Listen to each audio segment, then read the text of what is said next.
Esta es la historia de una contención perfecta. Es la historia de un objeto que la ciencia moderna aseguró haber neutralizado, enjaulado, encerrado bajo protocolos que garantizaban su silencio por los próximos 1000 años. En el corazón de la Sierra Gorda, en Querétaro, México, existe un complejo subterráneo, una cámara de aislamiento conocida simplemente como la Unidad Sigma. Unidad Sigma es el ápice de la ingeniería de sellado. Está construida para desafiar el tiempo, el agua, la vibración y, sobre todo, la curiosidad. Dentro de esta unidad, suspendida en un bloque de resina epóxica y encerrada en una caja de titanio de 3 capas, descansa una reliquia maya. Hablamos de la máscara de Keinich Ayau, recuperada en 2008 de un cenote profundo. Un artefacto cuyo valor histórico es incalculable, pero cuyo peligro potencial, según los reportes iniciales, era geofísico. Creemos saber qué es el aislamiento. Creemos que conocemos las reglas de la física. La materia sólida detiene la vibración, el vacío detiene el sonido, la densidad detiene el acceso.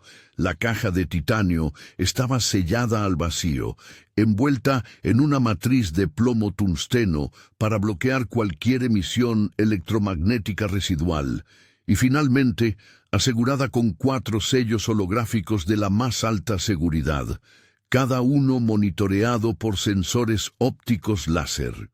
Era, por diseño y definición, una cámara funeraria para el sonido. Pero aquí está la cuestión que nadie vio venir. Aquí está el fallo fundamental de nuestra arrogancia científica. El 14 de marzo, exactamente a las 3:41 de la madrugada, el doctor Elías Ventura, el jefe acústico del proyecto, estaba revisando los datos de rutina que debían mostrar simplemente el silencio estático de un aislamiento perfecto. Lo que recibió no fue estática, fue una anomalía. Primero pensó que era una interferencia de radiofrecuencia, un error de 60 Hz en la alimentación del sensor. Descartado. Luego, un microsismo lejano, una resonancia natural del valle. Descartado. El doctor Ventura lo escuchó en bruto a través de los auriculares. Un sonido seco, rasposo, como de uñas sobre piedra caliza o, peor aún, de algún tipo de material orgánico frotándose contra el titanio.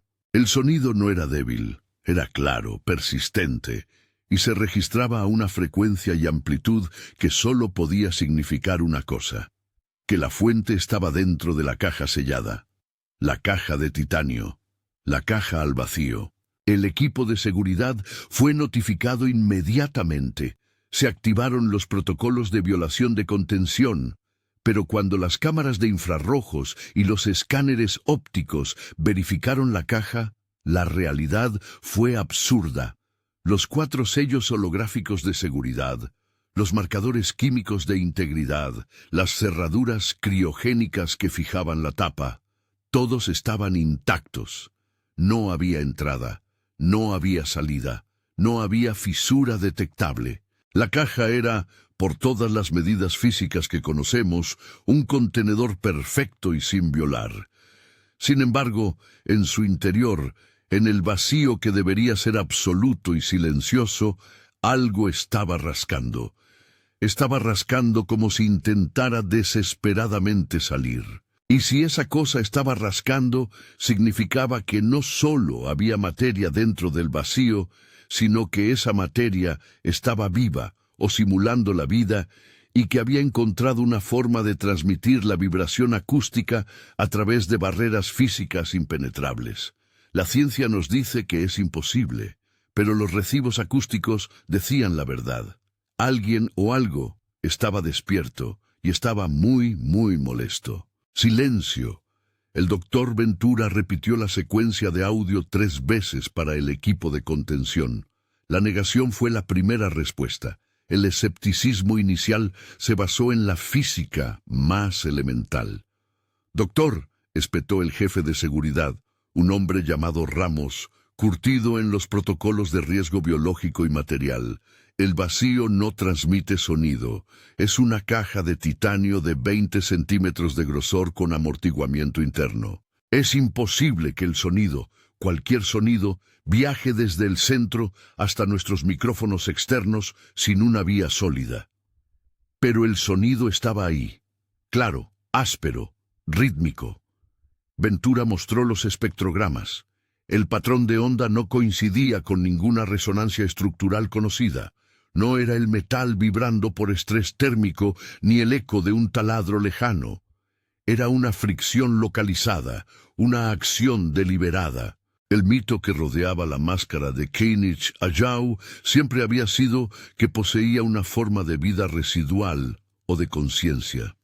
Los arqueólogos que la habían recuperado habían reportado un zumbido constante y una sensación de presión en la cabeza incluso antes de que fuera sellada. Pero eso se había catalogado como sugestión, como el efecto placebo de trabajar con artefactos de alto valor ceremonial. La ciencia descartó la magia por el electromagnetismo. Su peligro, según el informe original de contención, radicaba en una emisión de microondas de frecuencia extremadamente baja, que podría afectar la electrónica y los tejidos blandos a largo plazo. Por eso el blindaje de plomo tungsteno, por eso el sellado al vacío, para neutralizar cualquier medio de propagación. La historia aceptada hasta ese punto era simple. La máscara era un objeto inanimado, un reservorio de energía residual, peligroso, sí, pero manejable bajo contención física.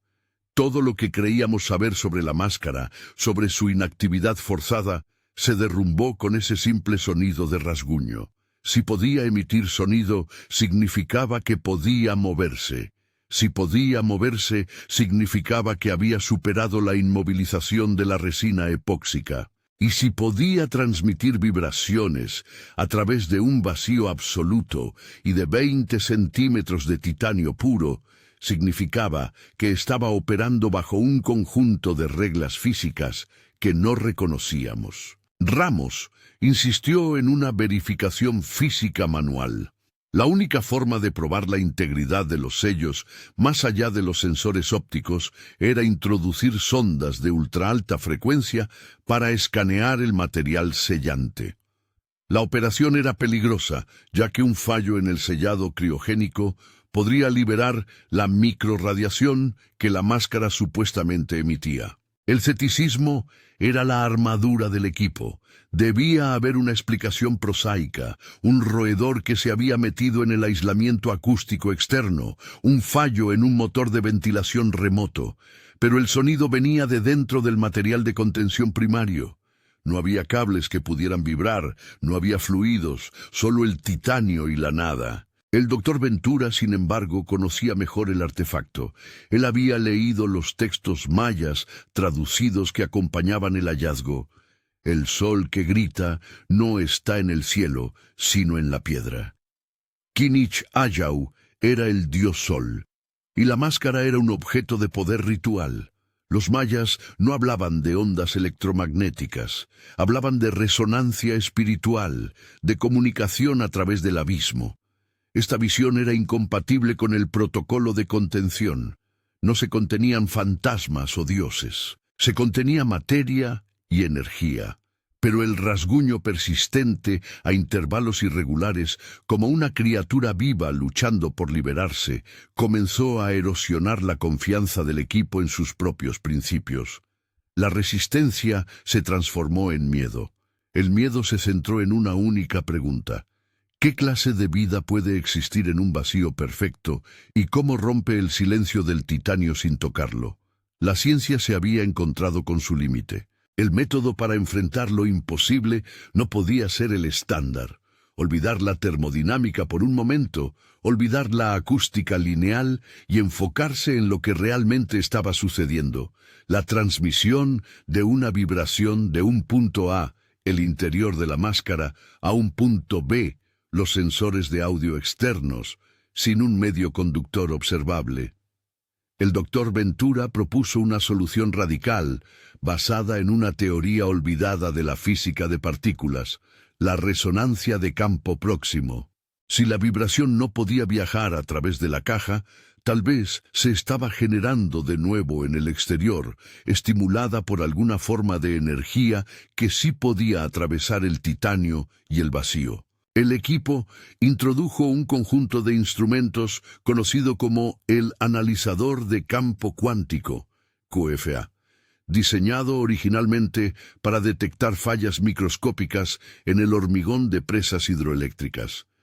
Este dispositivo no buscaba ondas sonoras ni radiación, buscaba perturbaciones sutiles en los campos de energía fundamentales que unen la materia, una especie de detector de distorsión en la matriz espacial. La idea era simple: si la máscara estaba emitiendo algo que no era radiofrecuencia ni sonido, el QFA debía detectarlo como una distorsión del campo magnético cero. La instalación del QFA fue lenta y tensa.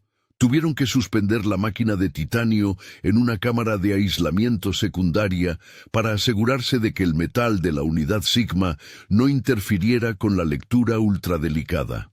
Una vez activado, el QFA comenzó a escanear. Durante las primeras 6 horas solo se registró el ruido estático de fondo, el silencio que la física prometía. El jefe Ramos ya estaba listo para declarar una falla en el sensor acústico y desechar el incidente como una pesadilla inducida por el café cuando el doctor Ventura gritó. La pantalla del QFA, que mostraba un plano cartesiano de la caja de titanio, se iluminó con una lectura anómala. No era una onda ni una partícula, era una falla, específicamente en la capa de plomo tungsteno que recubría la caja. El QFA detectó un pulso resonante, una especie de eco energético que se repetía con una cadencia de 2.5 segundos. Este pulso no venía de la caja hacia afuera, sino que parecía manifestarse en la superficie de la caja, desapareciendo tan pronto como llegaba. Era como si la energía emanada del interior de la máscara estuviera saltando el vacío y el titanio, reapareciendo brevemente en la capa más externa, lo suficiente para excitar el material y generar una vibración acústica. La primera revelación era escalofriante. La máscara no estaba transmitiendo el sonido de forma convencional. Estaba proyectando una forma de energía que resonaba directamente con el material de contención. La máscara de Kinich Ajao no estaba rascando el titanio desde dentro. Estaba haciendo que el titanio se rascara a sí mismo. Esto significaba que la energía ritual de la máscara había encontrado el punto de debilidad en la física moderna: la resonancia. Si la frecuencia de la energía emitida coincidía con la frecuencia natural de vibración de los átomos de titanio y plomo, el objeto podría manipular el sonido en el exterior sin requerir contacto físico. Era la bioresonancia de la que hablaban las viejas teorías esotéricas, pero traducida a una prueba empírica. El vacío no había detenido la energía. Simplemente la había forzado a una forma de transmisión cuántica, una forma que la ciencia nunca había anticipado. El silencio de la unidad Sigma no era un silencio de ausencia, sino un silencio interrumpido por la materia engañada. Y la máscara, de alguna manera, estaba programando ese engaño. Con la confirmación del QFA sobre la existencia de un pulso de campo próximo, la atención se desplazó del qué al cómo. ¿Cómo conseguía la máscara, hecha de jade y obsidiana, manipular la resonancia atómica del titanio y el plomo? Esto requería una explicación didáctica, una analogía que pudiera traducir esta ciencia imposible a términos tangibles. Pensemos en esto por un segundo. La energía que emana de la máscara no es como una linterna que proyecta luz, sino como un diapasón perfectamente afinado. Si usted golpea un diapasón, el artefacto, cerca de otro diapasón, la caja de titanio, Con la misma frecuencia fundamental, el segundo diapasón comenzará a vibrar y a emitir su propio sonido, incluso sin haber sido tocado. Lo que la máscara estaba haciendo era esencialmente golpear el diapasón de la caja. Pero la complejidad de la caja de titanio era monumental. No era un solo diapasón, era una orquesta de materiales de densidades variadas. Para lograr que la caja entera vibrara en un patrón de rasguño audible, la máscara no solo tenía que conocer la frecuencia resonante del titanio, sino que debía emitir una secuencia de pulsos que creara una fricción artificial. La química funciona porque los átomos tienen una frecuencia natural a la que oscilan. Si les introduces energía a esa frecuencia, se excitan. Si la máscara podía modular esa energía, podía controlar el material. La nueva hipótesis de Ventura era que el jade y la obsidiana, materiales utilizados en la máscara, no eran solo soportes estéticos. Los mayas, a través de sus rituales, habían cargado el material a nivel subatómico con una forma de energía que se comportaba como una memoria resonante.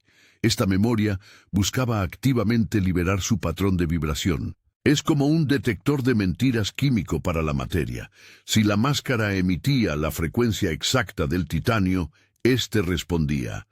La resonancia, en este caso, no era accidental, era intencionada y dirigida. Para probar esta idea, el equipo introdujo un nuevo elemento de contención, una matriz de silicio dopado con boro, un material con una estructura cristalina completamente ajena a la de la caja original y con una frecuencia resonante totalmente diferente.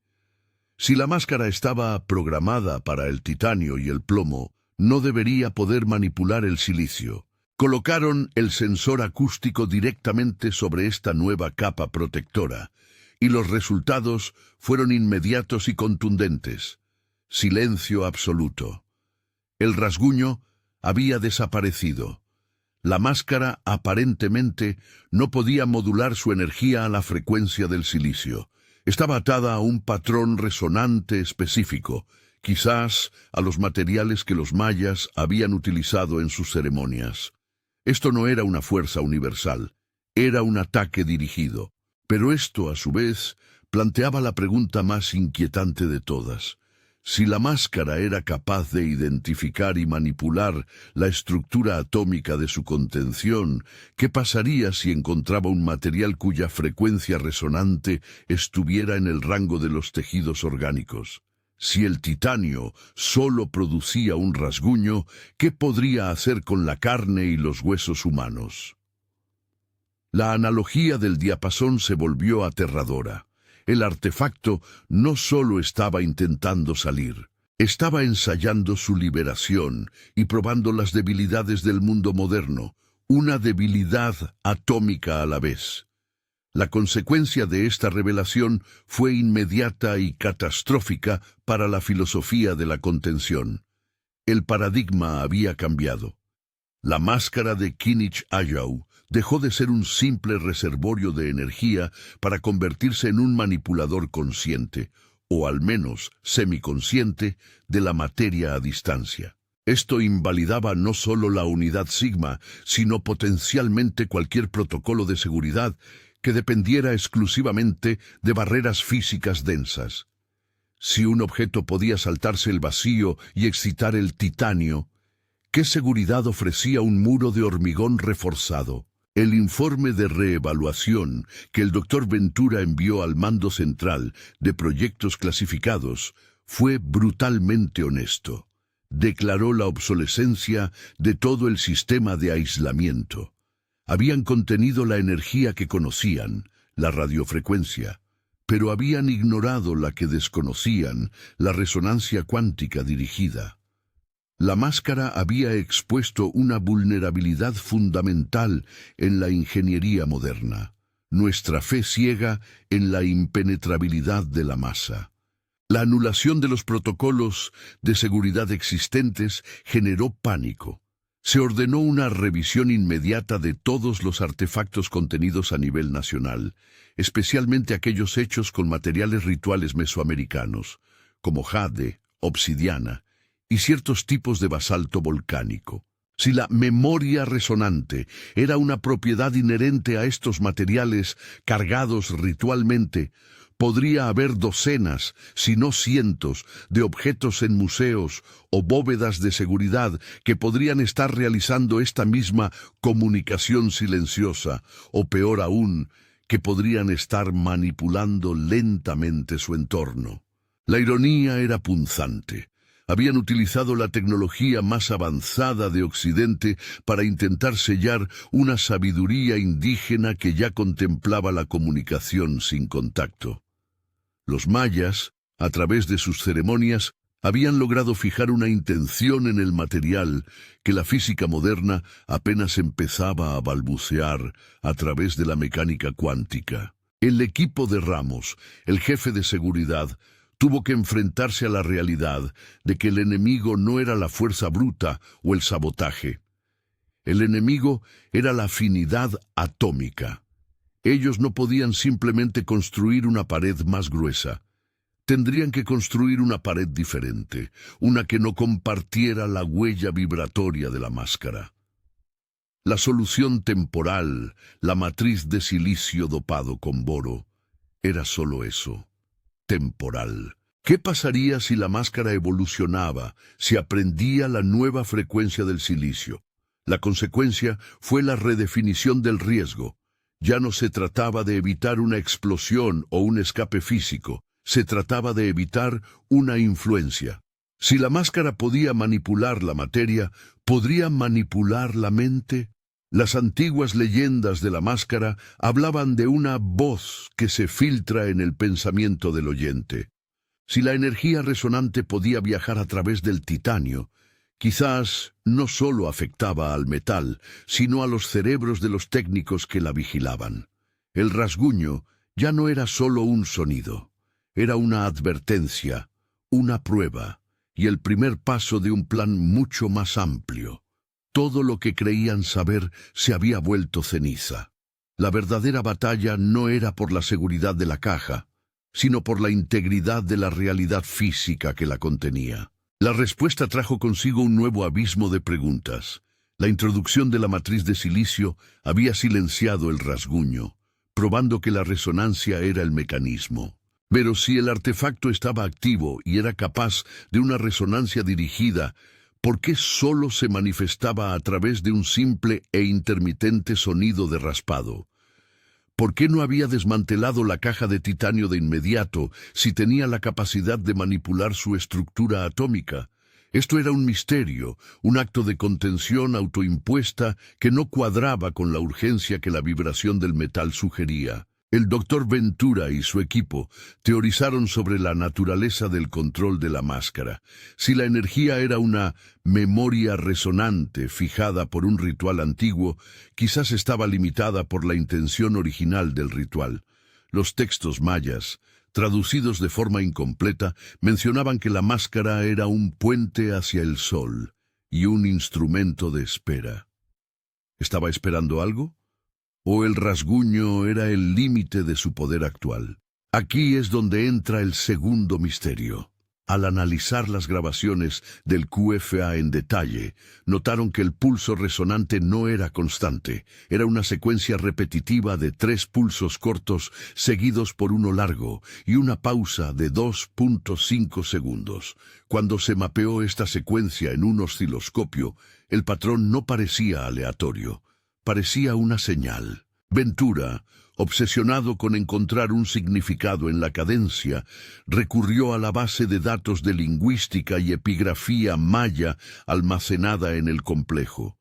Lo que encontró fue una coincidencia estadística que heló la sangre de todos en la sala. La secuencia de pulsos, corto, corto, corto, largo, era idéntica al patrón rítmico de un glifo maya específico. No de un glifo común, sino del marcador de tiempo conocido como el marcador del primer contacto, o Chakba. Este glifo se utilizaba en inscripciones para señalar el momento exacto en que un gobernante se comunicaba con una entidad ancestral. El rasguño no era un intento aleatorio de escape, no era una manifestación de ira o pánico, era una comunicación. La máscara estaba enviando una señal, una forma de pulsar que para los mayas habría significado un intento de conexión. Pero, ¿con quién o con qué se estaba comunicando? Si la máscara estaba llamando a alguien, esa comunicación no podía depender de medios de transmisión física conocidos, ya que se manifestaba a través de la resonancia atómica. Esto llevó a una nueva hipótesis de terror silencioso. La máscara estaba utilizando el titanio como una antena, sintonizando una frecuencia de campo próximo para alcanzar un receptor lejano. Y si el receptor existía, debía ser algo que entendiera el patrón de resonancia cuántica y el patrón del Tzak-Bah. Algo o alguien que operaba más allá de los límites del complejo de Querétaro. El segundo misterio se consolidó. La máscara estaba encerrada, pero no silenciada. Estaba enviando un SOS atómico, una llamada de auxilio formulada en un lenguaje ancestral. Si la llamada tenía éxito, la unidad Sigma no solo fracasaría en contener el artefacto, sino que inadvertidamente habría servido como el amplificador perfecto para su liberación o, lo que es peor, para la llegada de aquello a lo que estaba llamando. El panorama se amplió de un problema de contención local a una amenaza de ecosistema. El rasguño dentro de la caja sellada ya no era solo una anécdota acústica. Era la clave para entender cómo los artefactos cargados ritualmente, especialmente los mesoamericanos, interactúan con el mundo moderno. La máscara de Kinich Ajau demostraba que la ingeniería y la física, diseñadas para aislar, podían ser utilizadas como herramientas involuntarias para la comunicación. Piense en la civilización maya. Sus ciudades no eran solo centros de población, eran centros cosmológicos, construidos sobre principios de alineación y resonancia. Los templos, las pirámides, los pozos rituales, cenotes, no eran solo arquitectura, eran, si la teoría de Ventura era correcta, vastos sistemas de amplificación y transmisión energética. El artefacto que tenían sellado, hecho de jade y obsidiana, no era un objeto aislado. Era una parte integral de esa red resonante. El enigma se centraba en la conexión. Si la máscara estaba enviando el patrón Tzak-Bah, estaba llamando a un punto específico de esa red. ¿Podría ser otro artefacto? Un lugar de poder. La investigación se movió de la unidad Sigma a los mapas arqueológicos. Se superpusieron los sitios donde se habían encontrado artefactos mayas similares con una alta concentración de jade ceremonial. La geografía reveló una serie de puntos que se extendían desde Querétaro, pasando por la península de Yucatán y cruzando hasta el Petén guatemalteco. No era una línea recta, sino un patrón que replicaba un conocido mapa celeste maya. Si cada artefacto era un nodo, la máscara, al activarse, estaba intentando restablecer la comunicación a través de esa red precolombina. Esto significaba que el destino de la unidad Sigma no dependía de sus paredes de titanio, sino del estado de otros artefactos dispersos por el continente. Si otro nodo respondía, la resonancia de campo próximo podría escalar de un simple rasguño a una manipulación material mucho más seria. Lo que era un problema de acústica se había convertido en un problema de arqueogeopolítica. La imagen mayor era la siguiente. Las culturas antiguas de México y Centroamérica no solo entendían la energía de resonancia, sino que la utilizaban activamente para crear una red de comunicación y poder que trascendía las barreras físicas que la ciencia moderna consideraba absolutas. Y esta red, supuestamente extinta y enterrada, parecía estar despertando. Si esa red se reactivaba por completo, el efecto en la tecnología moderna podría ser devastador. Los microchips, las comunicaciones por satélite e incluso las estructuras de hormigón armado, todos se basan en la predictibilidad de la física newtoniana.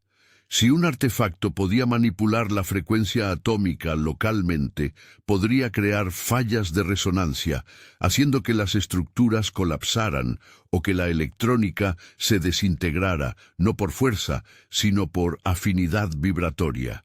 La máscara no solo era peligrosa por lo que contenía, sino por lo que representaba, la prueba irrefutable de que la antigua tecnología maya, basada en la manipulación del campo de energía fundamental, era superior a nuestra contención de la edad del titanio. Estaban luchando contra una inteligencia que había entendido cómo hacer que el mundo físico se desobedeciera a sí mismo, y la única forma de detenerlo era cortar su conexión con el vasto ecosistema de poder que abarcaba la mitad del continente. El legado de la máscara de Keinichi Ajao no es un legado de historia o de arte, sino un legado de física reescrita.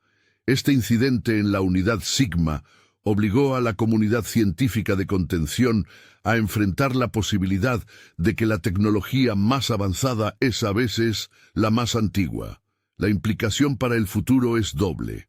Por un lado, una reingeniería masiva de la seguridad y por otro, una comprensión radicalmente nueva de la arqueología. En el ámbito de la contención, la lección es dura.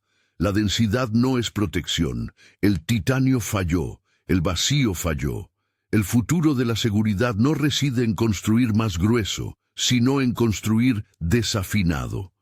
El uso de materiales con estructuras cristalinas caóticas y no resonantes, como el silicio dopado con boro, se convirtió en el nuevo estándar. La unidad Sigma se sometió a una reforma total, reemplazando todas las capas de metal por una matriz compuesta de polímeros y cerámicas, específicamente seleccionadas para no compartir ninguna frecuencia resonante con el jade, la obsidiana, el plomo o el titanio.